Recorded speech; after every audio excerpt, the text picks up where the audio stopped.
Good evening, everyone.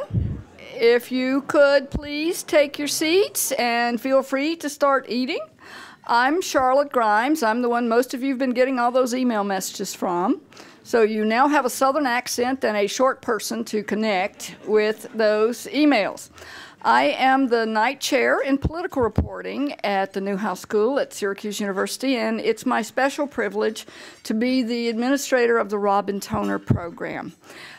All of you know Robin and knew Robin, and you know Peter Goslin and their children, Nora and Jake. And you are here to celebrate the kind of journalism that Robin did. And this, as a program, the Robin Toner program in political reporting at the Newhouse School, I'm going to ask Dean Lorraine Branham of the Newhouse School to give us a welcome. Thank you very much.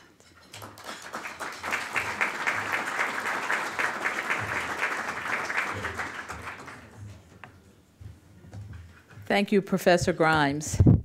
It's my great pleasure to welcome you all here tonight. And I want to thank Professor Grimes for all of her hard work. And it's just amazing how she arranged it so that we could be here in Washington with you today at the same time that a certain school just happened to be having a basketball game. So it worked out perfectly as far as we're concerned. But seriously, we are really delighted to be here and to be having our third anniversary of this event. And we thought it would be nice to leave Syracuse and leave behind the snow and come to Washington, which was Robin's home and a place where she did much of her work, to celebrate and recognize those who have continued to do the kind of work that she was so noted for. It's nice to have so many of Robin's friends and colleagues and family members here in the room. I especially would like to recognize Peter and the twins, Nora and Jake, who I cannot believe how in the 3 years since we've been getting to know them, how much they have grown. And it's great to see you guys. This is a very important piece of what we do at the Newhouse School, and it serves as a wonderful example for our students of the kind of work that we believe is important and that we hope that they will aspire to and one day leave us and go off and do. And we also like to think that it keeps a focus on the importance of this kind of journalism, which some days seems to be in danger of, being undermined or disappearing altogether. And so whenever we have an opportunity to celebrate those who continue to do this kind of work, we're happy to do so. We have some special guests here tonight who you will have an opportunity to meet. And I think some of them have arrived. So I'm going to stop talking. Please continue to enjoy your salads and then your dinner. Thank you all again for being here tonight. Thank you for your support of this program and for the Newhouse School, and especially for the Robin Toner program in political journalism. Long live this kind of reporting, and let's continue to support those who go out and do this kind of work. Thank you very much. Our guest speaker is Secretary Kathleen Sebelius, and she's going to have to leave. She's on a tight schedule for another event, so I'm going to introduce her, and she's going to speak while we're eating, and then the rest of the program will go on after that. I actually had the good luck to work for Secretary Sebelius for a period of time, and for Secretary Geithner, too. It's hard to remember how bad things really were 4 years ago. You can get some sense of it from the story of Secretary Sebelius's first day on the job. At the time, still governor of Kansas, she was notified that a plane would be coming to bring her to Washington even as the Senate was still voting on her confirmation. She was taken straight to the White House to be briefed on a global swine flu pandemic. The secretary rolled up her sleeves and went to work, and a lot has improved in the intervening years. One thing that has not is the pace, hence her departure after her speech. The secretary has had to deal with the fallout from an oil spill in the Gulf, an earthquake in Haiti, the revamping of an earthquake in Haiti, a Hurricane Sandy on the East Coast. She's leading the conversion to electronic health records, helping the First Lady tackle obesity, revamping our efforts on HIV/AIDS and smoking. Most importantly, she is implementing historic legislation to overhaul both the way that America pays for its health care and the way that that care is delivered. Robin's twin journalistic passions were American politics and health policy. Secretary Sebelius represents the best of both, the daughter of an Ohio governor, a governor in her own right, leading the nation closer than it's ever gotten to universal coverage. It's my honor to introduce Health and Human Services Secretary Kathleen Sebelius.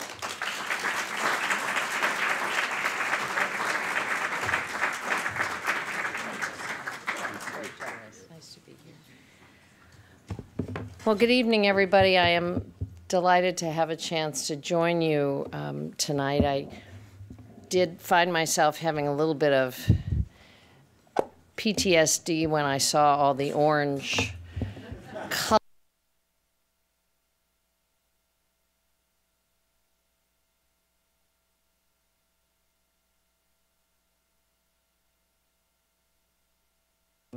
Since that point, but tonight I can say go orange. And I know many of you will be heading to that game. I want to recognize that it's really very nice to be here. I did have the chance to work with Peter, and he came to the department at an absolutely historic time and did some of the heavy lifting as we began the early stages of this legal implementation, which presidents for 70 years have been trying to get passed, but no one had succeeded until President Obama. So he was there at a remarkable time. It's a great delight to meet Nora and Jake, which I got to briefly outside, and to recognize the fact that the woman you're honoring tonight, Robin, was not only a superb journalist and the first woman to be named national political correspondent, but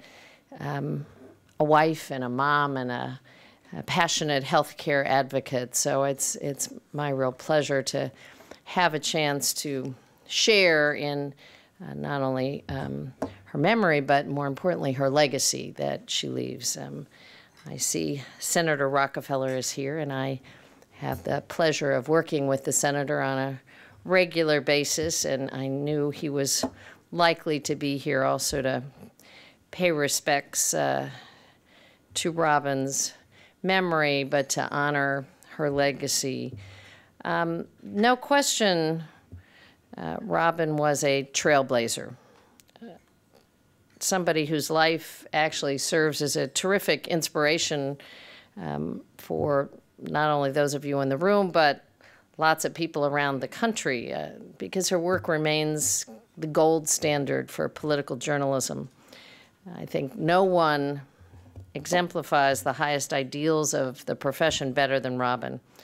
And she was a reporter who never shied away from complexity and never forgot that policies and politics have real consequences for people's lives. Ted Kennedy summed up the feelings of many who knew her and knew her work when he called her a reporter's reporter who deeply cared about the people and the issues she covered. And so I want to start by thanking all of you who are here tonight, not only to carry on her legacy, but who do this important work day in and day out. The work that Robin did was much more than giving people something to read on their morning commute. It was about helping Americans with increasingly busy lives and limited free time follow and form opinions on policy debates, the policy debates that really shape our democracy. It was about shining a light on issues that really matter, about bringing facts to the forefront of our discourse. This work plays such a critical role in our democracy, and doing it well has never been easy. And it's even more difficult today at a time of cuts and layoffs in newsrooms.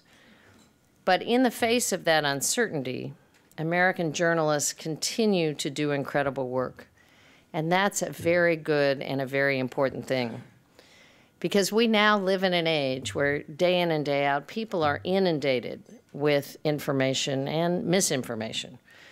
They're getting it from all sources at faster speeds than ever before. So the need for thoughtful, fact-based journalism that can cut through the clutter is stronger than ever. And it's especially true when it comes to complex areas of policy, like healthcare, that really can't be boiled down very frequently to a rapid-fire tweet. There's long been a broad consensus in America about the need to transform our healthcare system. Little snapshot, we pay double what any country in the world pays for care, and yet Americans live sicker and die younger than lots of our global neighbors. And because of the gaps in coverage in our system, tens of millions of our friends and neighbors live one accident or one illness away from going broke and losing all that they've worked for. So the idea that we can do better, that we must do better, isn't a controversial one. But over the past few decades, our efforts as a nation to improve health care have been fraught with confusion and certainly with misinformation. Now, part of that is because the broken healthcare system isn't broken for everyone. There are powerful interests that have always had a financial stake in resisting change. And they've often been very loud voices in any conversation. The American healthcare system is also inherently complex. Over time, it's evolved into a sprawling private-public patchwork that makes up a sixth of our economy. And if you talk to healthcare providers, to the doctors and nurses who work in the system day in and day out, they find often the system to be bewildering. So even as the Affordable Care Act's provisions have begun to make a difference in millions of lives, the fact that there's still so much confusion surrounding the law shouldn't be that surprising. But it is concerning. When people don't know how the healthcare law affects them, it doesn't just make it harder for them to participate in the national debate. It can prevent them from actually taking advantage of critical benefits and protections that now are owed to them.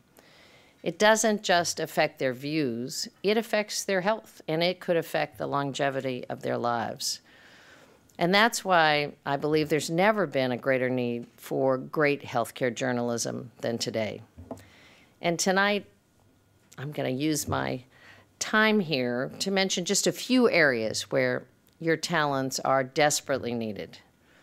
Now, one of those areas is a thoughtful discussion about healthcare costs.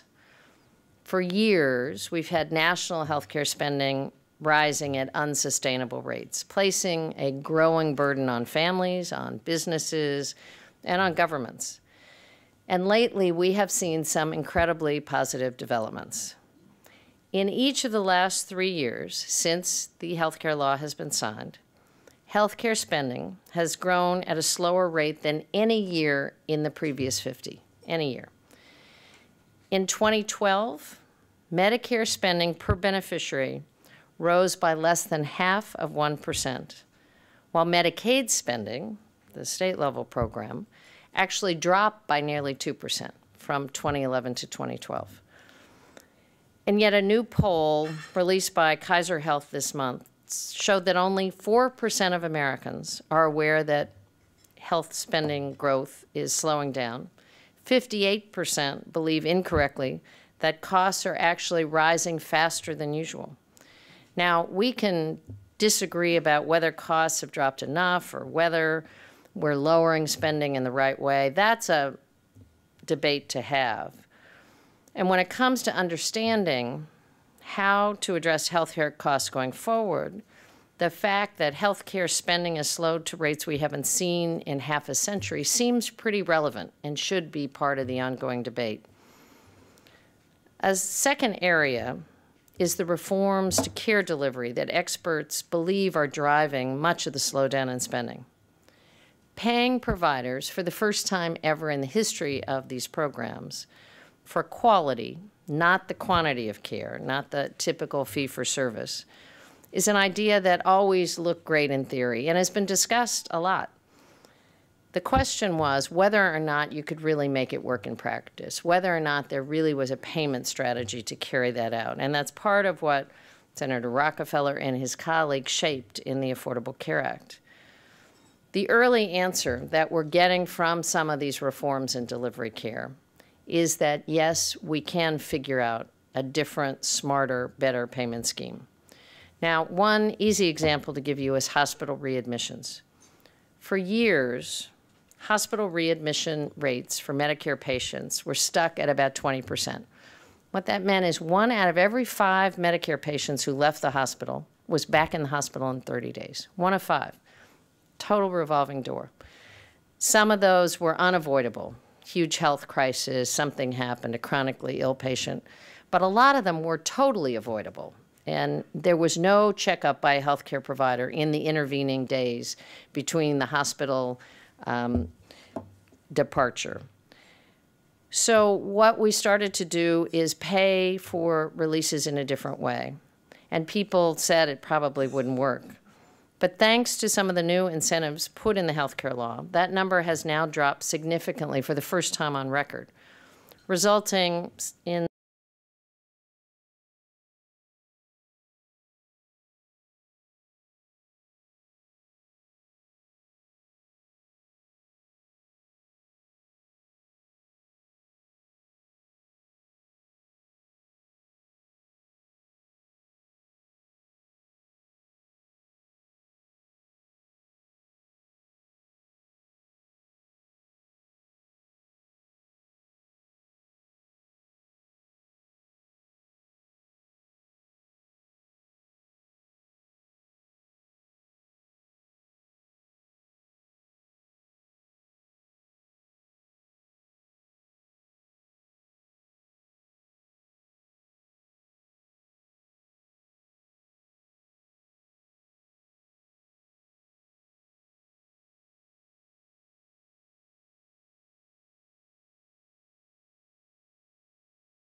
and it is underway, the biggest in nearly half a century.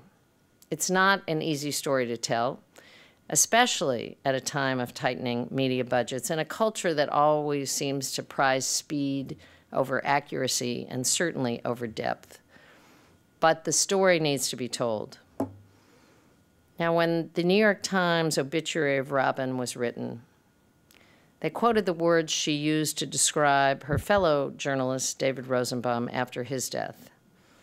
She said of him, he believed that behind every arcane tax provision or line in an appropriation bill, there were real people getting something or getting something taken away.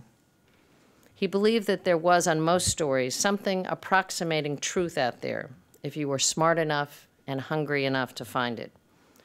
Those words, I think, are very apt to describe Robin Toner and the work that she did over her life.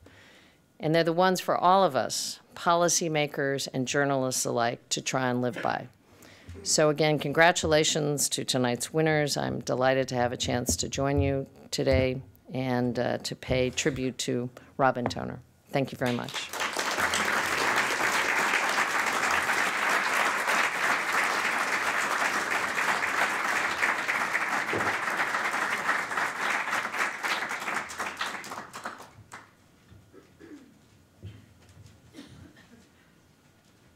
please continue to enjoy your dinner.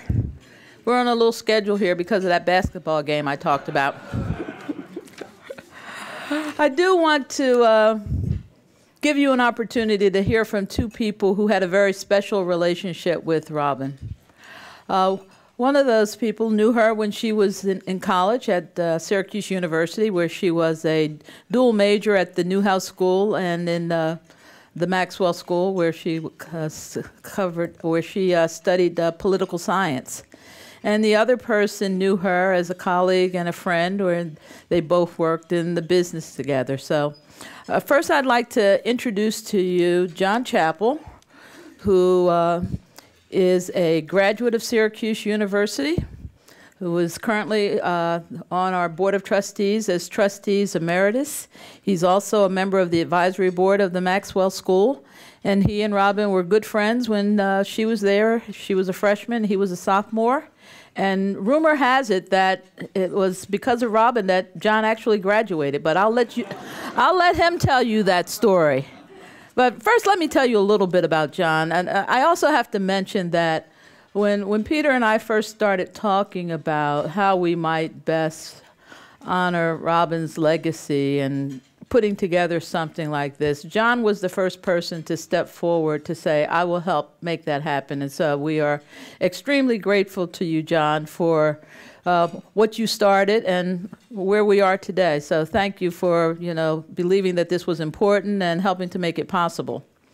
John is the president of Hawkeye Investments, LLC, a privately owned equity firm investing primarily in telecommunications and real estate ventures. And he frequently works in conjunction with a company called Raleigh Capital, LLC. Prior to forming Hawkeye, John worked to organize Nextel Partners, a provider of digital wireless services in mid-sized cities and smaller markets throughout the U.S. And he became the president, chief executive officer, and chairman of the board of Nextel Partners and its subsidiaries in August of 1998. Nextel Partners went public in February 2000 and was traded on the NASDAQ exchange. In July 2006, the company was purchased by Sprint Communications for $9.5 billion, including debt. From 1995 to 1997, John was president and chief operating officer for Orca Bay Sports and Entertainment in Vancouver, BC. And during his tenure, Orca owned and operated Vancouver's National Basketball Association and National Hockey League sports franchises, in addition to the General Motors Place Sports Arena and retail interests. In his spare time, John spends a lot of time helping his alma mater do great things, such as we're doing with this. And he still has very fond memories of the times that he spent there and the times that he and Robin spent studying to help him pass those tests so that he could. But I'll let John tell you about that. John, would you please come up and please give him a warm round of applause, and thank you again for all you have done to help make this event possible.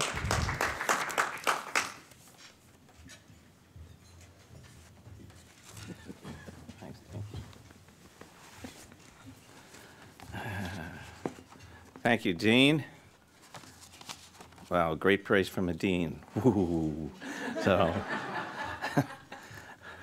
Well, good evening, everyone. It's truly heartening to look out and see all these folks here, and to have you engaged in this wonderful endeavor. It it speaks to the influence and love everybody has for Robin. She was an inspiration to all of us, and I'll go back to school for a minute.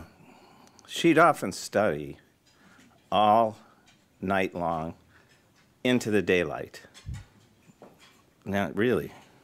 So, and of course, some of us would drop by for insight in a journalism or political science assignment, and she'd always provide it.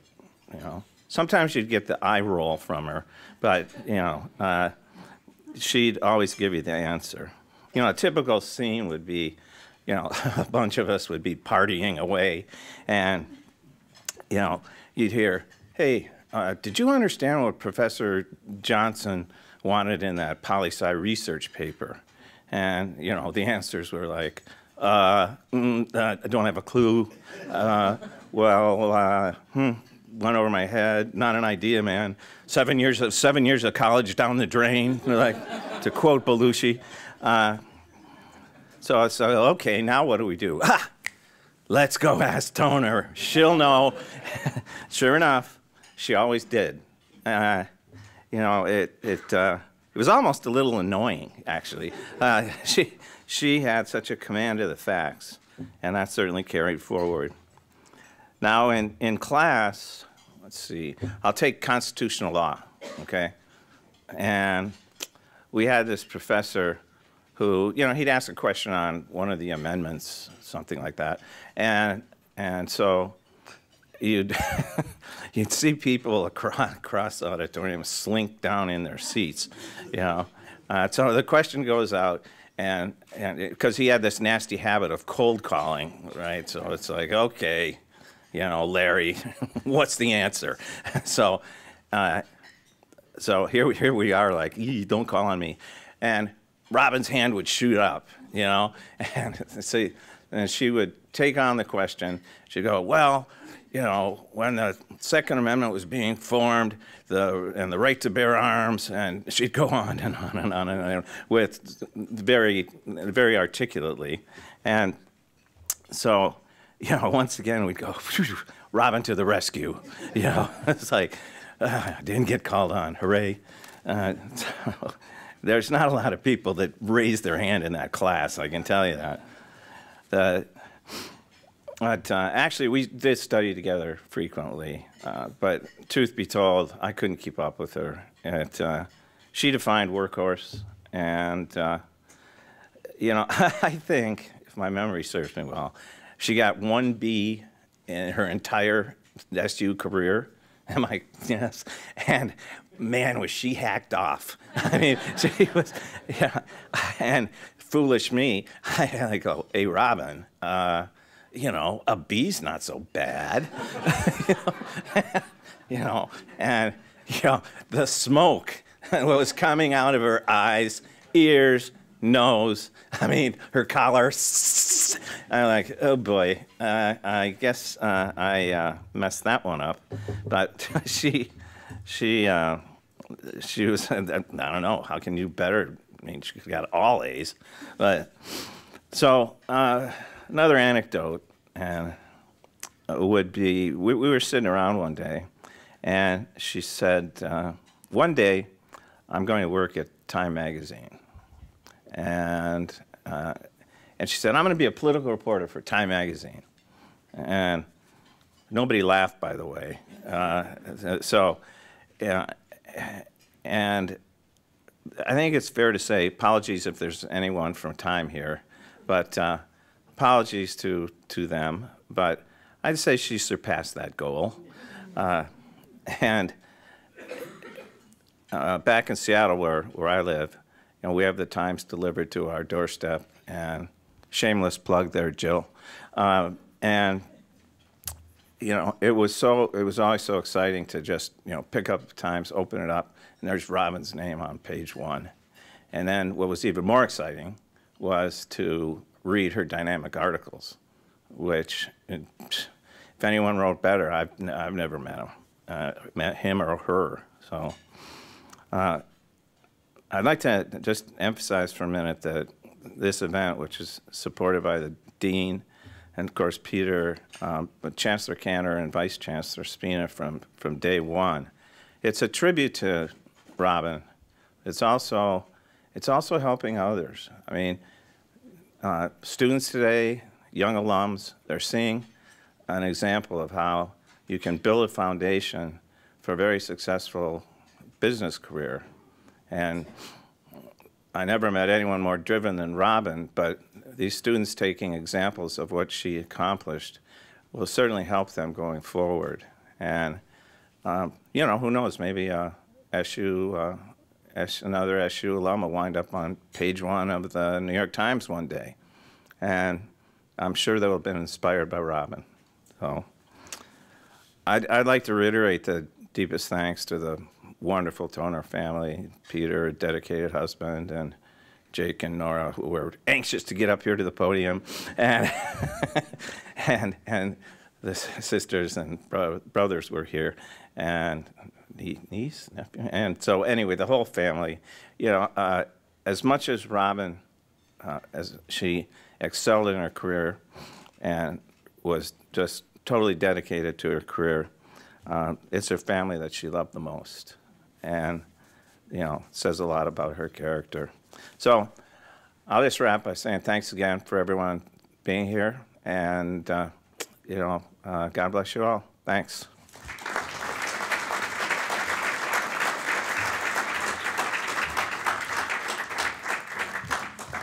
Thank you, John.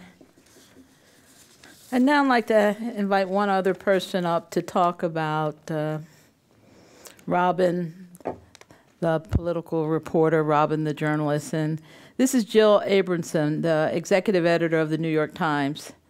Jill and Robin worked together for many years, and I'm sure she has some interesting stories to tell about Robin the reporter and the times that they worked together.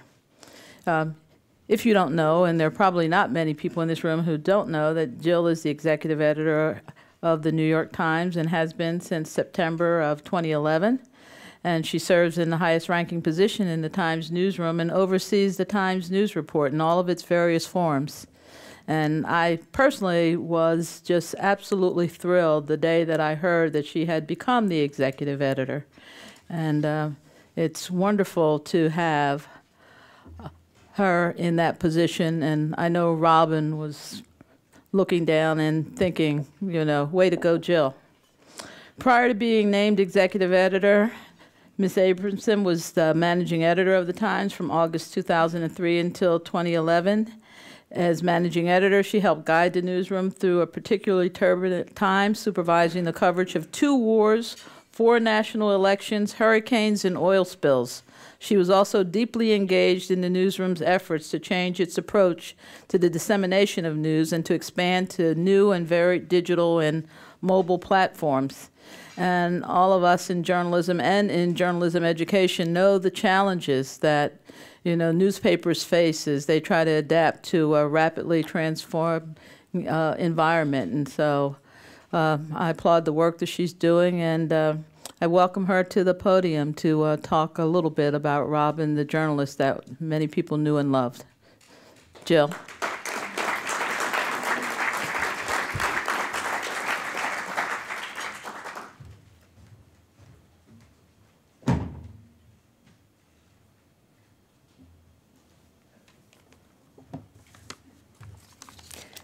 Thank you, Lorraine. I'm thrilled to be here to talk a bit about Robin and her very amazing career in journalism. And I'm so happy to be here with many members of my New York Times family, the Washington reporting family. We have some lions of both politics and political reporting here tonight, which would please Robin to no end.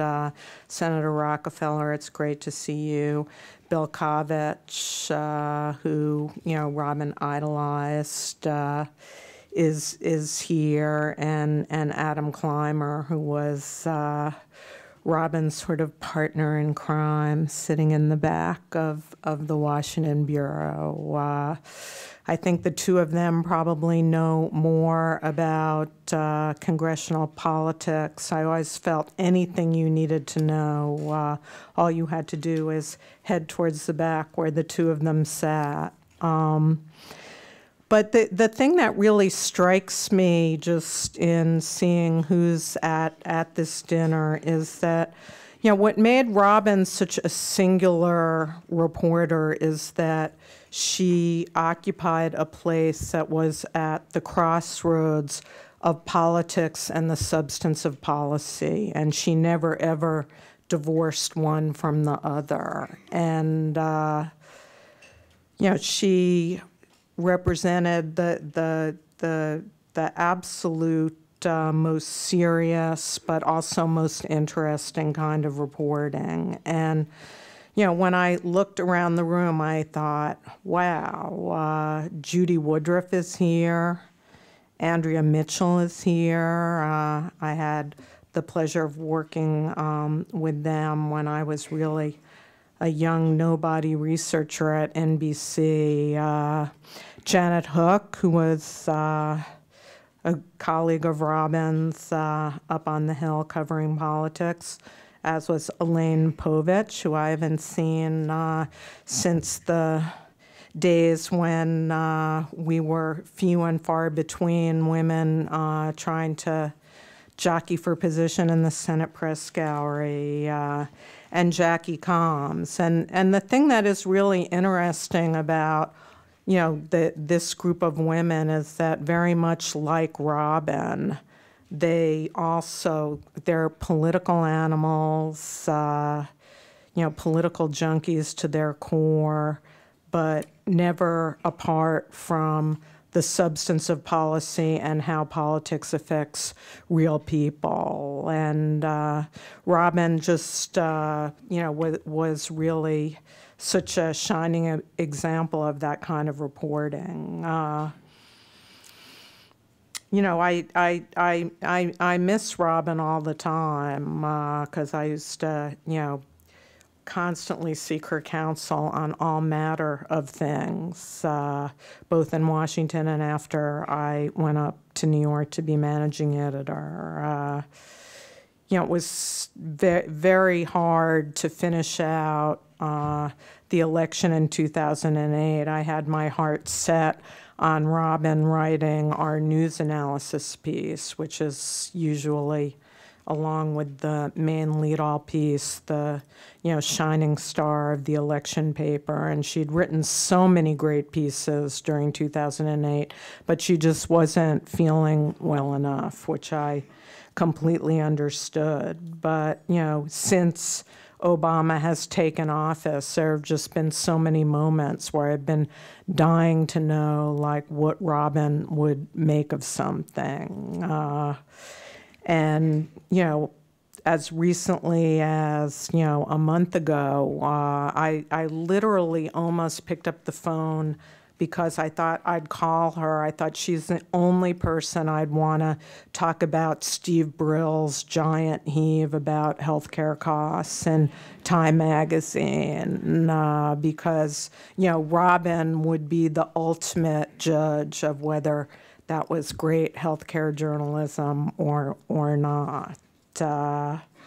And mainly lately, I have been so dying to talk to her about the whole Sheryl Sandberg lean-in thing and the Anne-Marie Slaughter thing. It's the kind of topic that Robin just would be hilarious about, let alone brilliant. And, you know, something that occurred to me today is I was thinking about the pleasure of seeing Nora and Jake, and that Robin just sort of, as she cemented politics and policy so perfectly, she figured out, she would, I think the whole idea of Sheryl Sandberg and Anne-Marie Slaughter being at odds with each other was ridiculous, because she had so figured out and never wavered how to have the greatest kind of journalism career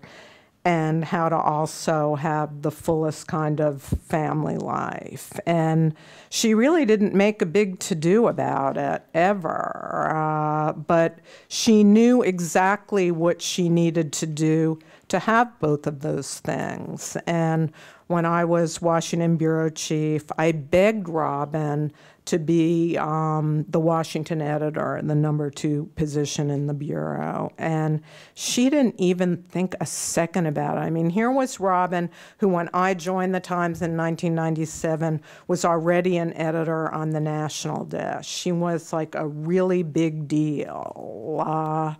And then she came back to Washington, and, you know, miracle of miracles, she and Peter met each other and fell in love and got married, and then the children came. She didn't think about this for a minute. She just said, there is no way I'm going to be interested in doing that. Because she just was completely clear-eyed that that was going to mess up this kind of perfect symmetry she had between having a full, being one of the absolute top political and healthcare policy reporters in the country, but also being home for Jake and Nora and participating in every part of their lives. And I think of all the things I admire about Robin, that's perhaps the biggest thing I admire. And this afternoon, I ducked into the Washington Bureau to say hi. And the main thing I missed about Robin not being there is I had to speak at a luncheon today. I actually played hooky for about 5 hours after the luncheon, and I did the scariest thing that any woman ever has to do. I shopped for a bathing suit. And I got to the Bureau, and just Robin and I would have had the best conversation about the terrors and humiliation of bathing suit shopping. So from the most serious political issue to that, I'll miss Robin forever. But just looking out at who's here tonight to celebrate her legacy, I know it's in very good hands, and people who do the very best work are going to carry on doing just the kind of work that Robin champions. So thanks a lot.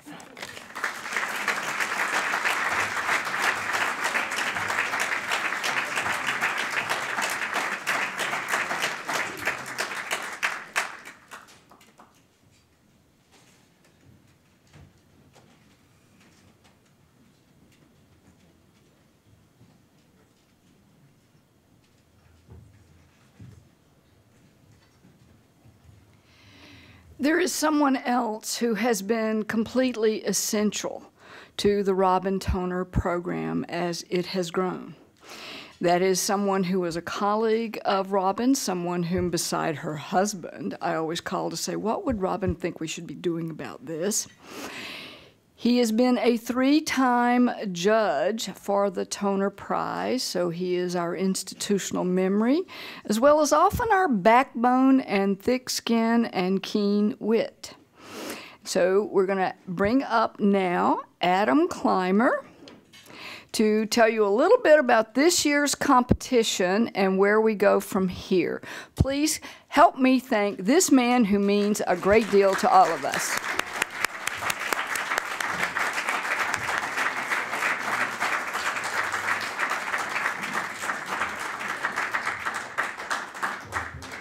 I'm going to cheat for a second and tell a Robin Toner story. That's not my job here, but why not? It was in the summer of 1994, and Robin and I and Robert Pear were covering the healthcare story, which Senator Rockefeller knows well from that year. And she was working late, maybe about 10:30. They finished whatever they had to do in satisfying New York with their reporting. And they went down to have a drink at the Bombay Club. And they discovered a bunch of apparently healthy-looking young men wearing hearing aids and drinking clear liquids in the bar. The Secret Service was there, and so that suggested that the president was there. He was. He came out and he greeted her, "Hey, Robin, isn't the food here great?" Her reply was, "Mr. President, we come here to drink."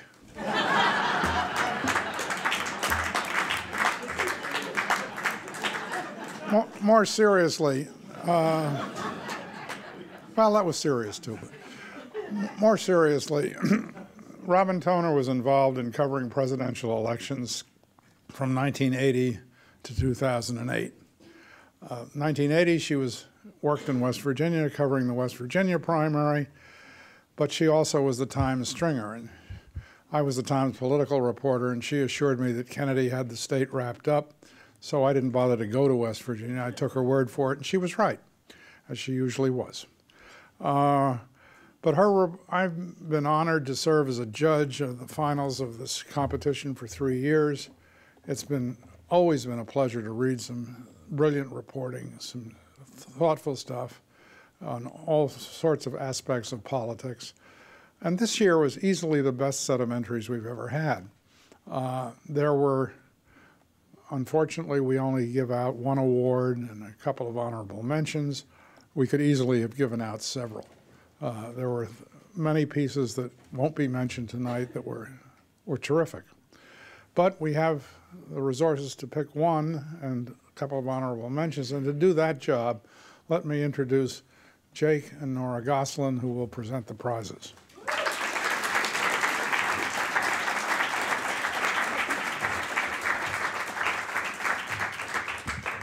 Hi. First, I would just like to say what a great honor this program and prize is, both for myself and my family, but more importantly to the memory of my mother.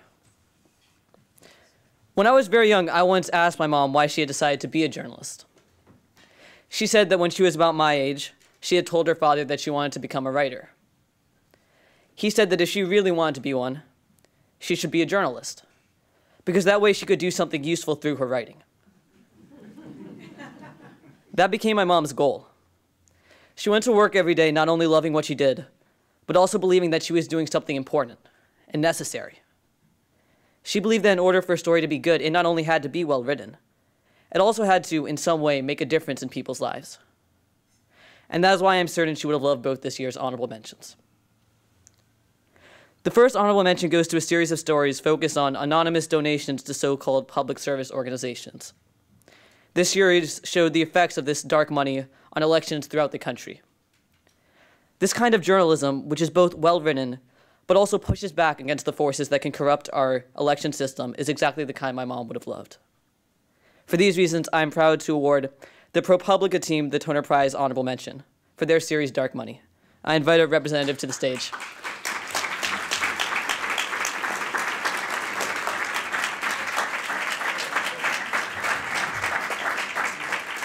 Thank you. I'm honored to accept the award on behalf of my colleagues, and I want to just say a brief couple words about Robin. I worked for many years at the New York Times with her, and I obviously concur with all the true things that have been said about her and how she stood out among her colleagues. And I want to add one other facet about her that people probably don't know, which is that unlike most of the other reporters, she was incredibly generous with sharing her sources and helping her colleagues. And she stood out among all of the people at the Washington Bureau. And I think that that's a testimony to the kind of reporter she was. And thank you again.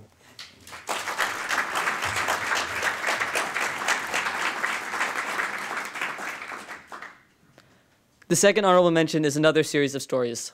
This one focused on the 2012 presidential election. In this series, the reporters stepped off the campaign trail and focused on 3 key counties in 3 swing states. They took the readers on a personal stroll through the counties and chronicled the forces that decided this past election, producing, in one judge's words, this year's best example of door-to-door political reporting. Reminding the world that politics is not just about politicians and statistics, but also about the hopes and fears of the voter, was what my mom considered one of the greatest goals of good political reporting. Therefore, I'm proud to award the second honorable mention to the Wall Street Journal political team for their series Swing Nation. I invite them to the stage.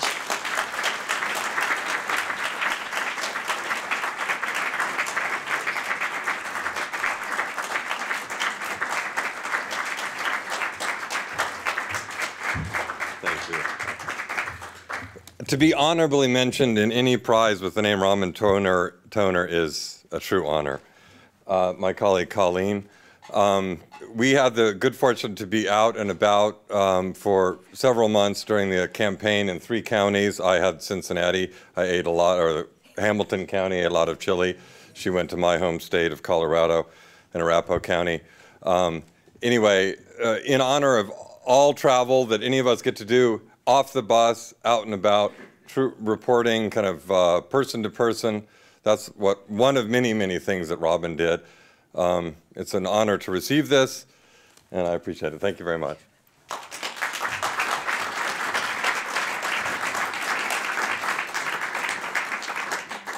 I turn it over to my sister to present the Toner Prize. Thanks.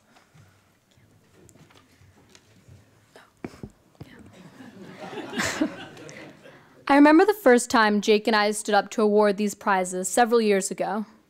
We were excited, nervous. The speeches had been written for us, and we had practiced them again and again. We were to be on very briefly, and there was really nothing that could go wrong. But I was terrified. So I remember standing up there, 12 years old, looking out into the audience, at family and friends, strangers, students, and at my dad. And I remember, just before I began to speak, thinking that my mom would have been so proud. People were coming together, breaking stories, exposing scams, bridging gaps. It's exactly what she would have wanted, exactly what she loved. For her work and her legacy to live on, to inspire people today, means so much to me and my family.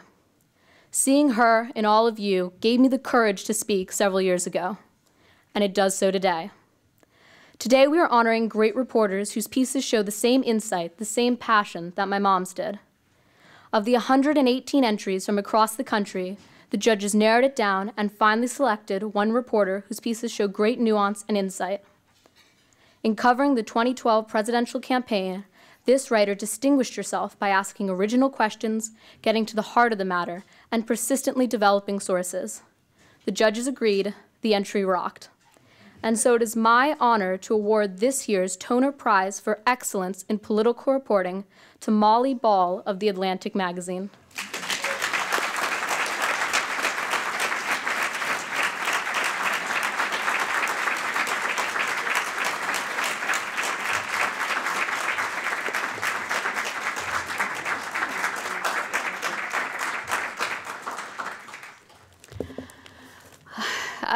Unlike so many people in this room, I was not lucky enough ever to meet Robin Toner. I knew her through her work, and that was more than enough to know what an incredible honor this is today. As a reporter, as a woman, as a raiser of hands in class, as a cancer survivor, and as a mother of a little boy and a little girl, this is an incredible honor to me. Thank you so much.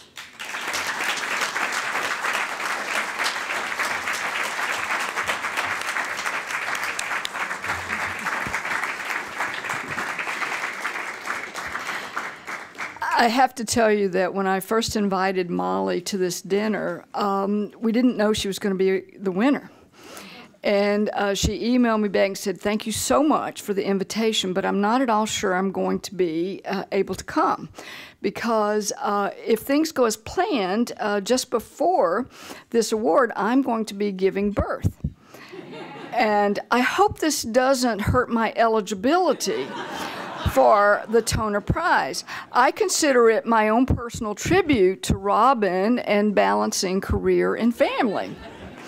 So it was a special delight to be able to say later, "I didn't hurt you, and would you please come?" And as it turned out, her parents are here to take care of Mary. And so she and her husband, David, are able to join us. I'm going to stop very shortly here and have Peter come up to say some final words. I just would like all of you to know that you mean so much to the Robin Toner program and to everything that it can possibly do. I teach political reporting, and I am forever telling my students something from a little book called The Elements of Journalism, written by a man right over here named Bill Kovich. It's required reading in every course I teach, and it's gospel at the Newhouse School. And that particular line goes something like this: "The purpose of journalism is to give people the information they need to be free and self-governing. There is no better job, and there is no more fun, and there is no greater cause." So thank you for being here to celebrate this. I hope you might join us next year, and Peter will tell you goodbye, and we'll have dessert on your way. Don't leave for the ball game just yet. Thank you.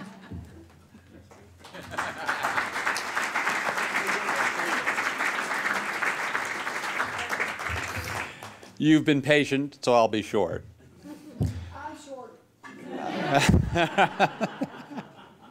Don't upstage me. First to the journalists here. These last 4 years have been hard ones. Your outlets have cut back. Many of your colleagues have left. Some of us have just excused ourselves from the room to try to find other ways of making a living. But you have held firm in the faith that what you do is important. I hope that you found in this evening some company and some confirmation that you're right to do so. Next to both the journalists and non-journalists in this room, this prize and the Toner program are very new and still very much works in progress. We have high ambitions, but remain far too low in funds. You'll have seen pledge cards in the material that was on your seats. Please fill them out, send them in, be generous. Finally, from Nora and Jake and me and our broader family here, our thanks for keeping Robin in your hearts and for recognizing tonight's awardees who carry on a tradition of quality journalism of which she was so much a part and which she so loved. Thank you and good night.